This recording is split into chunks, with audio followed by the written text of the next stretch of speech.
Welcome to the Drama Teacher Podcast, brought to you by Theatrefolk, the Drama Teacher Resource Company. I'm Lindsay Price. Hello. I hope you're well.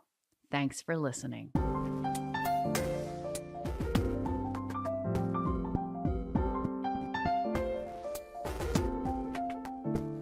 Here is the question of the episode.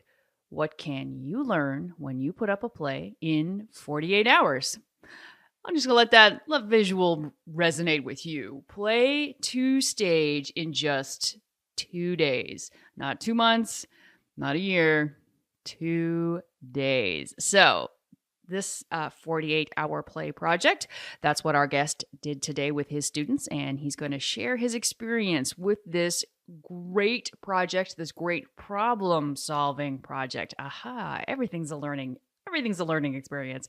Okay, now, I have to warn you, the sound may be a little wonky. When we recorded it, there was bad weather on my end, bad weather on his end. So that's what I'm blaming it on, weather. But what Scott has to say is so lovely. Oh, I really love this conversation. So hang in there. I'm going to hang in there. You do it too. All right? Let's do it.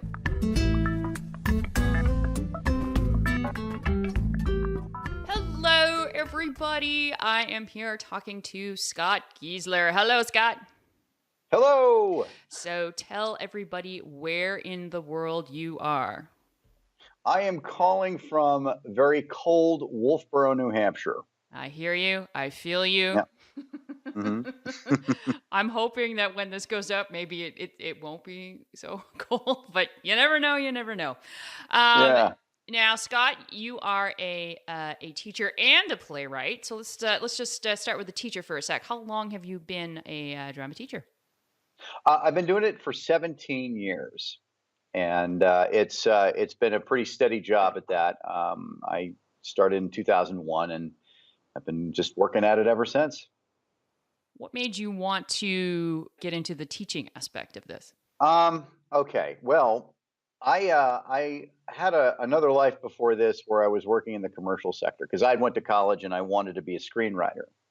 And after I left college, I went through several different jobs in the commercial sector, just in the entertainment biz, both in Boston. Then I moved to LA and did a little work there. And there was just a point where I started to realize that there was a kind of that big empty hole in my life of, okay, these jobs are interesting on some level, but I couldn't really, I couldn't care any less about them.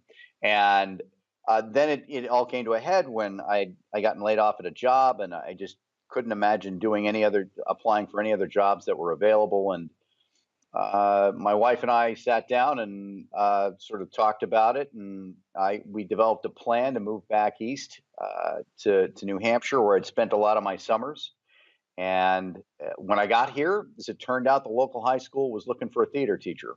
So things really kind of magically came together for me all in the summer of 2001. And they hired me in on a wing and a prayer because I had no credentials at the time. And eventually it started off as just sort of a stipend job, and I was a study hall monitor. And I think I taught a theater class in middle school while I was getting my certification. And eventually they hired me on full time at the high school. And now it's 17 years later. It is. Okay, so that's unbelievably, yeah. It's very frightening how time just sort of magically melts, isn't it? And Lindsay, you ain't kidding. You ain't kidding. and the older I get, the faster it melts. Mm-hmm. Okay. Yes.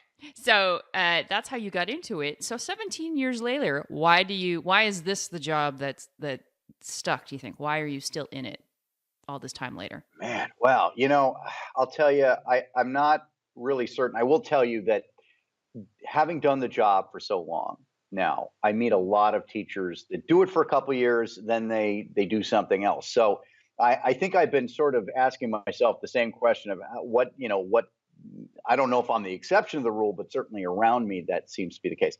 I think it's just that it's never stopped being exciting and challenging.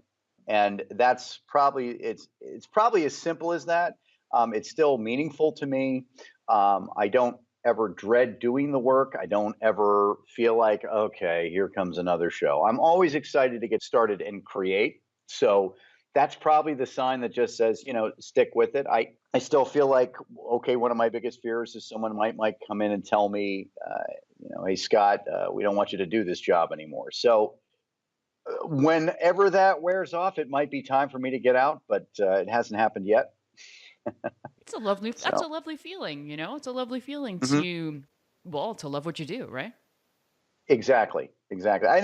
Beyond that, I couldn't tell you what it is that keeps me fresh on it, but I think part of it is that every show brings on a whole new set of challenges. There's no two shows are ever exactly alike, so you never feel like you're doing the same job over and over again. Yes, yes. And new kids, new shows. And you Hmm. can't repeat yourself, can you? Like what you did for Group A is just not going to work for Group B. Exactly, and that was brought into me in sharp relief because I'm finally, for the first time in my entire career, I'm repeating a show. I, up until this point, had made a very strong point of not doing that, and then the students came to me and said, we really want to do this show, and I thought, well, I haven't repeated one yet, so that ought to be an interesting experiment, and it is. It's a whole new set of variables, and yeah, there's a lot of things I can call on to sort of say, oh yeah, this worked and this didn't, but it's a lot of years later, and so much has changed with student life, the building we work in, technology and all that. So it is still a very fresh project. So yeah. Awesome. And before we get into our topic of today, I also want to make sure everyone knows that Scott is a playwright and a Theatrefolk playwright. We have one of his plays already in our catalog called Finishing Sentences, and that'll be in the show notes. And by the time this goes out, there will be a second play by Mr. Giessler in our what's it called? Catalog. In our catalog called Life Off Book. What was it like now? And I'm really excited about getting Life Off Book out there because it's an animal, right? Like there's Yeah, with the story and the use of movement. And did you direct the first production? I did. Yes. And what was that? So where did the idea come for Life Off Book, and what was it like bringing it to your students? Okay. Well, this is kind of an interesting situation because there were components of it that I had been sort of chewing on for years. The show heavily relies on, but makes use of analogy. They use, first of all, it uses the elements of the three-act structure in and of itself, meaning that the narrators point out how the three-act structure works and then guides you through the story, sort of making references back to it. That had been an idea that I had been chewing on for a lot of years because I teach script writing to students, and I just when you find that you're repeating concepts over and over again, they start to get jammed in your own head. It's sort of like a bad song, but there was just this thought of, okay, how can we use the three-act structure as its own narrative in the story? But it started to branch out, and so I started to explore, okay, how is love or other concepts like a symphony? And so we started looking at music as it relates to other elements of life.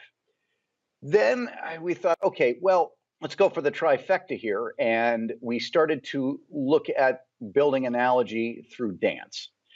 And it, the third one kind of was the analogy that I started looking at after the writing began. The students were really interested in working with some original material, again, something they could mold, they could shape, and so I wrote a first draft. They read it, gave me a lot of feedback. We like this, we don't like this. I went back, wrote some more. We improv some situations, wrote some more until we finally got where we needed to be. It's a really great, and it ended up being a really great project because it was the first time I think that we had ever handled the subject of a gay romance in our program so deliberately. I think maybe if you could make arguments that there were previous shows that may have done that, but this was the first one that was sort of deliberate, and it felt really right because there, it hit home with a lot of our actors, and at the same time, it didn't bludgeon anybody over the head. And I think the thing that I'm most proud of with the script is that it treated the romance between the two boys like any other romance. It didn't. We didn't want to get out there and say, "Hey, let's suddenly." I mean, and it's not that it's not worth exploring, but we didn't want to get too deep into the homophobia of things. Instead, we wanted to deal with the relationships of the people themselves and how they handled it. Well, they're also human. Like, they're really, those guys are, those characters are very human. They are so far stereotypes. Scott, I cannot tell you how many plays I read where the characters they just come across, and I'm like, I don't even want to talk about this because it's just so blatantly, it's just written so wrong. It's so wrong. Yeah. And that's it didn't want to be preachy. Yeah, we were trying to keep it from being preachy. So, well, just like that just humans going through problems, trying to figure them out. And it doesn't matter if they're gay. It doesn't matter if they're Ophelia and she's a little high strung, let's say. That there's just characters going through things. And I think that high school students, particularly sometimes when they get wrapped up in how they're supposed to act or not act, because, administrations, I'm dealing with another situation right now where, we can't talk about sadness, because if we don't talk about it, then the kids aren't sad, right? There's no depression, right? If we don't talk about it, then they're not depressed. And there's so much of that red tape sometimes. I think that's what's really lovely about this play. Just the theatricality of it alone is wonderful. And then you just get into it about, here's some characters talking about some things that in a wonderfully human and open nature. Okay, so we're here today. Our topic, actually, our main topic is we're talking about a 48-hour play project that, Scott, that you did in your school. And I think these kinds of projects are really exciting. And anytime I hear about it, I think that it's a good thing to share, just as an alternative, as an option for doing something unique and different with your students. So, Scott, let's start with the idea. When did you not discover, but decide that this is something that was going to happen in your school? About 6 years ago, we have a private school in town. I work at Kingswood. We, no kidding, are about a half a mile away from one another. They're literally right down the road. And never do our two worlds ever meet. As they're a private boarding school, we're a public school, different leagues, different everything. Years ago, they might have had some sporting events, but they, beyond that, no, we've had no contact with them. So they hired on a young lady by the name of Guinevere Hilton, who runs their theater program down there. And we were doing a show together at the community theater. And I spoke to her and I said, we really ought to be doing some stuff together, just because literally we're a stone's throw apart. She said, absolutely. We met and we brainstormed ideas. And I pitched this idea because I had seen the 24-hour plays concept. I'd read a lot of the scripts that had come out of it. And I had decided, I pitched to her the idea of saying, okay, we're not going to write it, but what we'll do is we'll find scripts that have vignettes in them. And we'll have students from Kingswood and students from Brewster.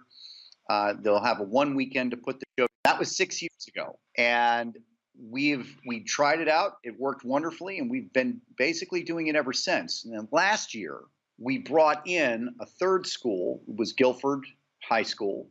And then, unfortunately, they couldn't come back and visit us this year. But instead, Prospect Mountain, which is in Alton, New Hampshire, which is about 10 minutes away from us, joined us to produce the show. And of course, as you know, we used Oddball.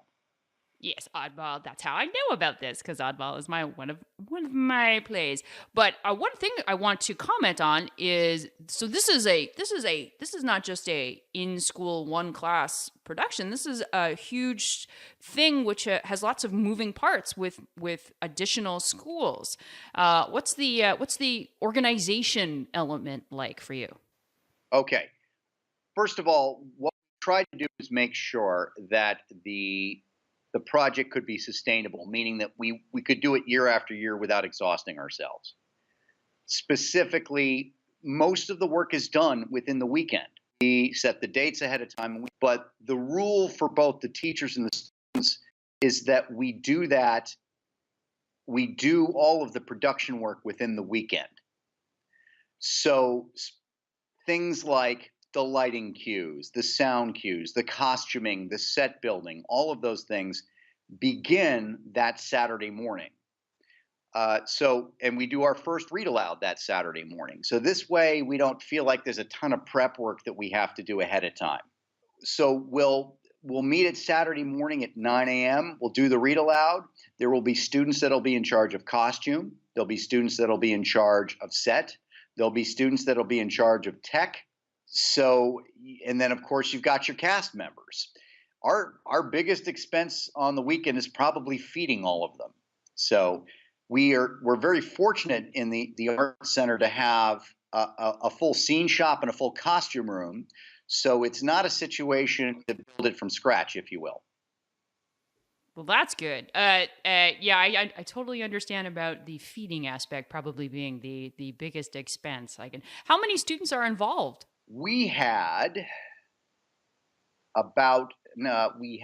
26 actors plus about 6 crew. Awesome. And how many adults in the 3 schools would you say? 5. There was Guinevere from Brewster, and then we had Kathy, as well as Megan and Brian from Prospect, and then myself. And you felt that was a good ratio, so like one adult to like 5 kids, approximately. Yeah, absolutely. And in fact, one of the things we tell the students when we start the weekend is they're going to be constructing their own scenes. So what I mean by that is that the adults aren't going to direct the scenes for them. What we will do is we will watch the scenes and give them feedback. Essentially, each group is given a workspace within the building, classroom somewhere, and they will plan their own blocking. They visit the scene shop for props and set. They visit the costume room to choices on costume. And then they will get some stage time. And that's where the adults basically live, is they sit in the audience and they get notes while they're on stage. Do students sign up for, I'm going to be an actor, I'm going to be a crew, so you already know going into the weekend who's doing what jobs? Yes. And what we will also do, now normally on most times when we do this, we'll make sure we will meet on that Saturday morning and we'll have notes about the script. This is where your website was actually really helpful for this, because you list out each character, how many lines each character has, like the size of each role, if you will. That was actually really helpful because that allowed us to figure out, okay, which actors can handle which things. We had to double up in some places. We had some actors that were fresh in their first show, like they'd never acted before. And there were some actors that had done acting for 4 years. With the breakout, we were able to quickly look at which actor from each school could handle which roles, because we don't audition, we just merely assign the roles to them. That was going to be my next question. What was the audition process like? So you don't audition, you assign. That's very good to know. Yes, and that's good to know too about the breakdown on the website. That was a new thing for 2016, 2017, and that one poor guy put in many man hours going through every play and counting every line. So it's good to hear that was of use. Okay, so you get there, you do a read through, and then they start working on their own. Where do you expect groups to be at the end of Saturday? Our hope and I want to emphasize that word. Our hope is that they have been able to memorize their scene, that they are comfortable enough that we can move on to the tech rehearsals, which will be happening on Sunday.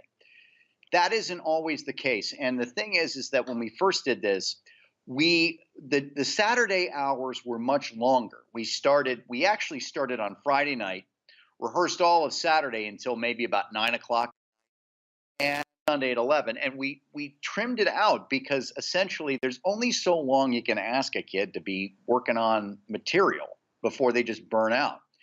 And then the reality of it is that we'll finish up probably around 6:30, 7 o'clock. We'll eat again, as they do. And then we send them home, because what they can do is they can go home, they're in a new environment, and if they're not off book, they can just sort of spend the night at their house just drilling that, and they can come back the next day fresh and ready to go. But the idea is that they're ready to tech the show the next day. Awesome. So so day one is working on it, and hopefully they've got their lines memorized by the end. I'm sure the time limit really forces them into action. I always say that if you give students 4 months, then they're going to be ready in 4 months. If you give them 1 day, they'll be ready in 1 day, Yeah. I know that when we get to the end of the weekend, the fellow directors and I are always asking ourselves, so why do we take 8 weeks to put a show together? But obviously there are reasons. But it is one of those models that has worked so well over the years. And I'm just so pleased with the experience that the students get in a short amount of time, that they're able to then reapply to the next project. That it's one of those things that I suppose that when I'm older and have more time in my life, I might do it 2 or 3 times a year in different forms, just because of what it teaches you quickly. Well, what does it teach you quickly? Well, it's funny you should ask. First of all, I think that what it takes you through that cycle of understanding your character, and you're forced to sort of accelerate the process of understanding your material. But beyond that, it does show the students some things. I mean, the teachers kind of snarkily point out, well, look, if you can memorize your part in 1 day, why would it take you normally 4 weeks? But beyond that, there is this experience that a lot of actors, including myself when I did community theater, get to the end of the show, you step off stage, and then you're driving home and you realize, oh, wait a minute, I could have done this with my character. But you hold on to that and you apply it to the next show. Basically, repetition is its own best teacher. It teaches you, obviously, the students visit the art. For instance, the ones that are coming from Brewster and Prospect take a group of kids to a festival and they have to perform on somebody else's stage. You're learning to how to perform, outside the environment. The biggest thing that they get out of this experience is problem solving. First of all, they're forced to block their own scenes. The adults aren't going to do that for them. They've got to take any experience they may have had being in a show and now apply it. Because quite often a kid can do theater for 4 years, and during those 4 years' time, the blocking is constantly done for them by whatever teacher. And in this environment, they've got to do that themselves. In addition to that, they don't have all the materials in the world to perform their scene. Things like props and costumes. We don't have everything. We have actually probably very little that the script would demand. And so in some places they've got to cobble something together. And then in some cases they just got to say, well, how do we do this scene without actually having the item? So there's a big problem solving. And then there's that communication. They're working with people that are brand new to the situation, that they just met, that they haven't worked with before, and that they have to get to know and learn how to work with very quickly. One example of that might be that we have 4 or 5 students that come in with different skill levels at the same time. We have somebody who's been working on shows for 4 years, And then you have another kid that comes in that literally has never done a show before.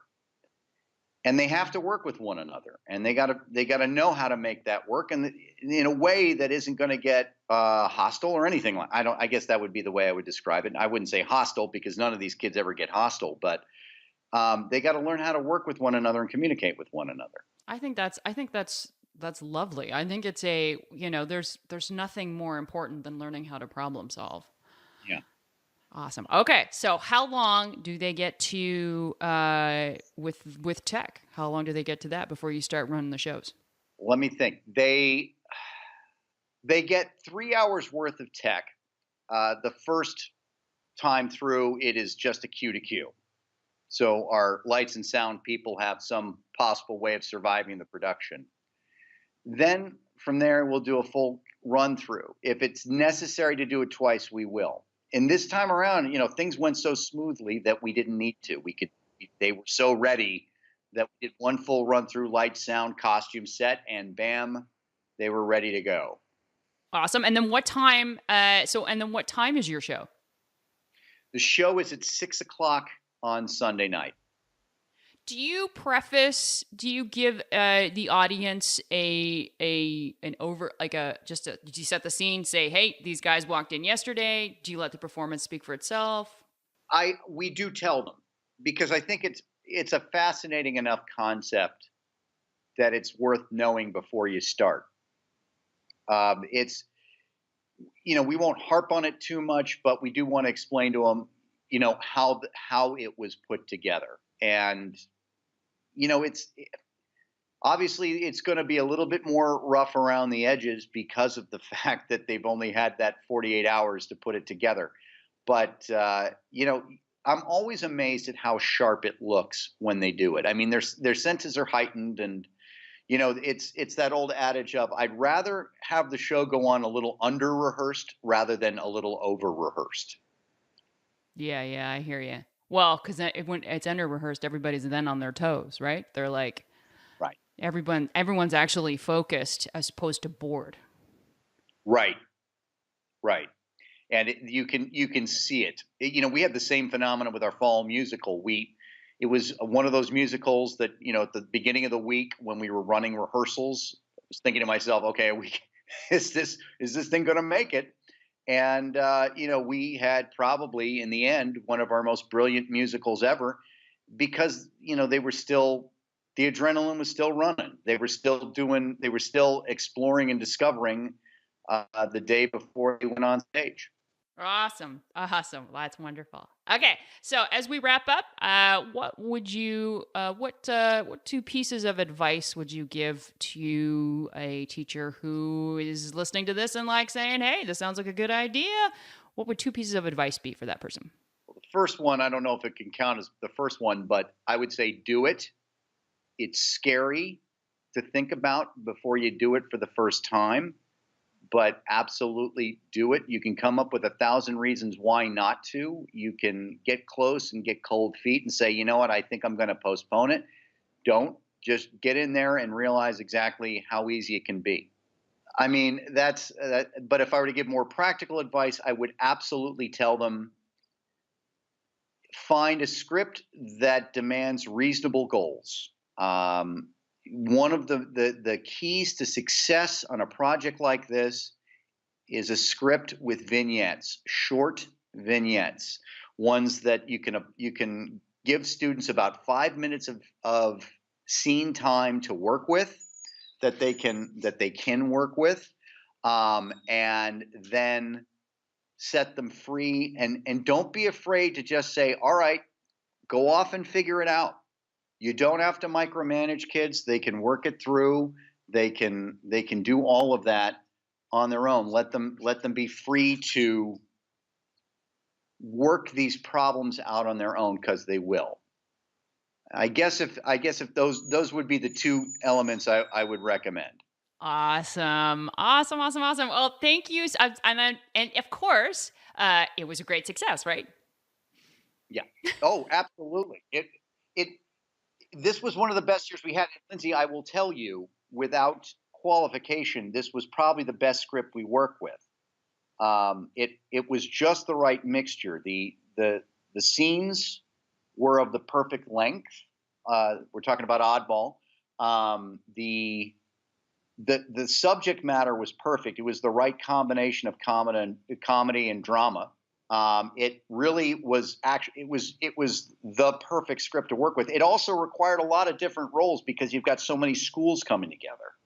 It's hard to find a one act that is vignette oriented and can take that many different people. So this was the script to work with, if you will.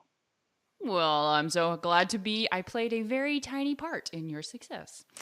Thank you so much for talking to me, Scott. Welcome. Thank you.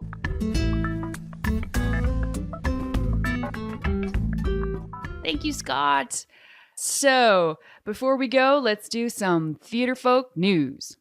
It's a play feature, it's time to feature a play. So, the play that Scott used with his 48-hour play project is called Oddball. I put the link in the show notes, and you can find it also at theatrefolk.com, where there are sample pages so you can read before you buy.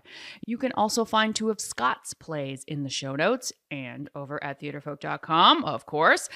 So first, we have Finishing Sentences. I adore the main character in Finishing Sentences. This is a play that just forces you to look at the human side of people that we so often miss. And speaking of human, you have got to go over to theatrefolk.com and read the sample pages for Scott's play, Life Off Book. In the play, Ophelia is a phenomenal dancer and actress who is constantly afraid. Jeb is Ophelia's mild-mannered, fake boyfriend who is also a closeted gay man. What happens when they have to tear themselves away from the script and live life off book? So many opportunities here for character development, for discussion. What does life off book mean? And opportunities to showcase students with all kinds of different skill sets. You can find the links in the show notes at theatrefolk.com/episode 209, or just head on over to theatrefolk.com. Finally, where can you find this podcast? Go to theatrefolk.com/podcast, and there you will see we are on iTunes, Android, Google Play, Stitcher, and more. That's theatrefolk.com/podcast. And that's where we're going to end. Take care, my friends. Take care.